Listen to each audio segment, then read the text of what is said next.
नमस्कार साथियों, आगे हम अधिगम अक्षमता लर्निंग डिसेबिलिटी के बारे में पढ़ेंगे। बच्चों में भाषा संबंधी विकार जो होते हैं उनको ही हम अधिगम अक्षमता या लर्निंग डिसेबिलिटी बोलते हैं।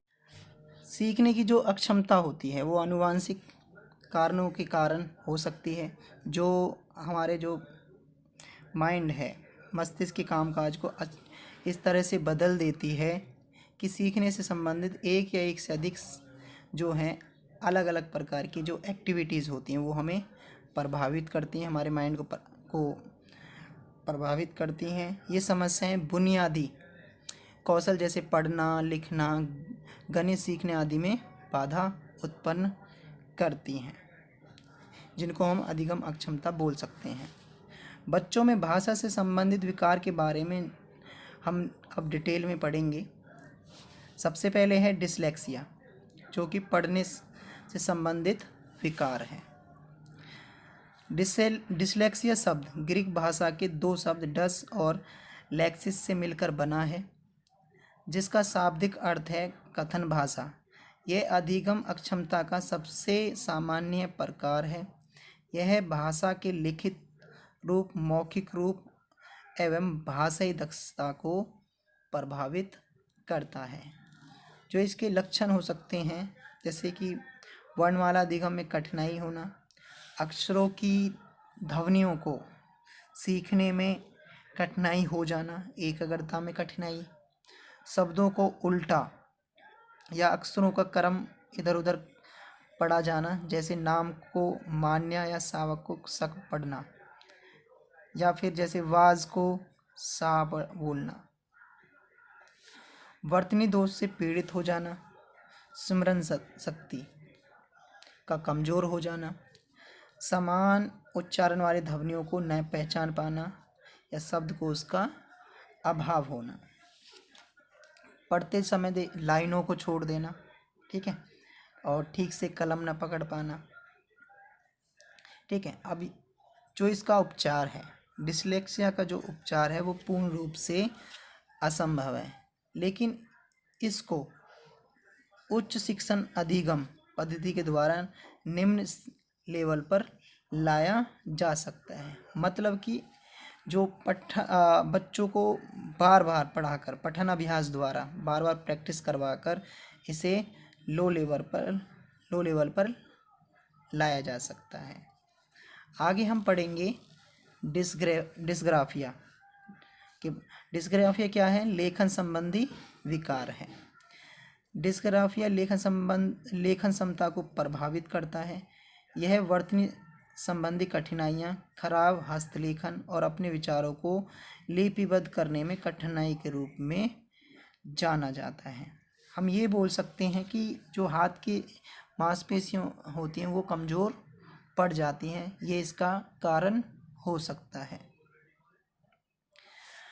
अक्षरों को छोटा बड़ा लिखना ये लक्षण हो सकता है। भाई लिखते समय स्वयं से बातें करना, अनियमित रूप और आकार वाले अक्षरों को लिखना, टेढ़ा मेढ़ा लिखना, कलम पकड़ने का गलत ढंग होना, धीमा लिखना, अशुद्ध या छोटा लिखना, लेखन सामग्री पर कमज़ोर पकड़ या उसे कागज़ के बहुत पास से पकड़ना, पठनीय होने पर कॉपी या देखकर लिखने या करने में अत्यधिक श्रम का प्रयोग करना, लाइनों के ऊपर नीचे लिखना, शब्दों के बीच अनियमित स्थान छोड़ना, बीच बीच में स्थान छोड़ना, अपूर्ण अक्षर या शब्द लिखना, मतलब कोई भी अक्षर बीच बीच में से छोड़ देना, उसे पूरा नहीं लिखना। जो इसका उपचार है वो हम कैसे करते हैं कि इस अधिगम अक्षमता से ग्रसित व्यक्ति को लेखन का ज़्यादा से ज़्यादा अभ्यास कराया जाना चाहिए। मतलब कि बच्चों को लिखने की प्रैक्टिस करवानी चाहिए, उसे लिखने के लिए बार बार बोला जाना चाहिए, मतलब बार बार प्रैक्टिस करनी चाहिए। अब आ जाता है हमारा डिस्कैल्कुलिया, गणितीय कौशल संबंधी विकार। इसके अंतर्गत अंकों, संख्याओं के अर्थ समझने की अयोग्यता से लेकर अंकगणितीय समस्याओं के समाधान में सूत्रों और सिद्धांतों के प्रयोग की योग्यता तथा सभी प्रकार की गणितीय अक्षमता शामिल हो जाती है। अब इसके जो कारण हो सकते हैं वो क्या हो सकते हैं? गणितीय चिन्ह को समझने में कठिनाई होना, वित्तीय योजना या बजट बनाने में कठिनाई होना, समय सारणी बनाने में कठिनाई होना, दिशा ज्ञान का अभाव होना, समय बताने में कठिनाई का अनुभव होना, श्रवण या दृष्टि इंद्रियों के सामंजस्य में कठिनाई, है ना, गणितीय विकार, सूत्रों को याद करने में कठिनाई, आकृतियों को पहचानने में कठिनाई हो सकती है, रुपयों और पैसे के लेन देन में कठिनाई, देरी से सवाल को समझना। अब जो इसका जो निदान है वो क्या हो सकता है कि उचित शिक्षण अधिगम रणनीति बनाकर उसे कम किया जा सकता है, गणितीय अभ्यास बार बार प्रैक्टिस की जा सकती है, या खेल खेल में भी बच्चों को जो है सिखाया जा सकता है। डिस्प्रेक्सिया, डिस्प्रेक्सिया मांसपेशियों के नियंत्रण में कठिनाई की समस्या होती है। हालांकि यह सीखने की अक्षमता नहीं है, लेकिन यह अक्सर डिसलेक्सिया, डिस्कैल्कुलिया या ADHD के साथ मौजूद होता है। अब आ जाता है हमारा ADHD, attention deficiency hyper activity disorder, जिसे हम शॉर्ट में ADHD बोलते हैं। ध्यान केंद्रित करने वाली संबंधी जो समस्या होती है। जो इसके कारण हो सकते हैं, कारण क्या हो सकते हैं भाई? पारिवारिक कारण हो सकते हैं, खान पान का कारण हो सकते हैं, आवेगों की नियंत्रण की समस्या हो सकती है, तंत्र की कमी हो सकती है। अब जो लक्षण है, लक्षण क्या हो सकते हैं कि भाई ध्यान केंद्रित करने संबंधी समस्या, ठीक है, ध्यान न देना, पढ़ाते टाइम जो है ध्यान न देना, मतलब इधर उधर बच्चे का ध्यान होना। ऐसे बच्चे कक्षा में अनुशासनहीनता करते हैं, मतलब पढ़ाते टाइम बच्चे का इधर उधर ताकना झांकना या कहीं किसी और एक्टिविटी में उसे का मौजूद होना।